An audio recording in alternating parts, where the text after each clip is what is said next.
কার ঘরে জানি আব্বা নাই, কার ঘরে জানি সাদের মা নাই রে আল্লাহ। কত রজনী মার ঘরে প্রস্রাব করেছি, মার কোলে প্রস্রাব করেছি, মা লাথি মারে আল্লাহ।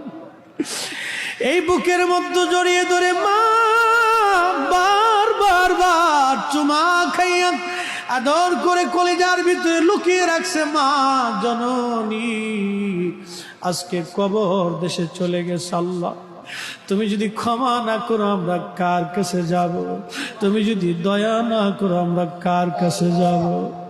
এলাহি মাহফিলের খাতিরে আমাদের বাবা মার কবরগুলি জান্নাতের বাগান বানায় দাও। রব্বি রহমহুমা কামা রব্বায়ানি সগীরা। বলছো তুমি কোরআনে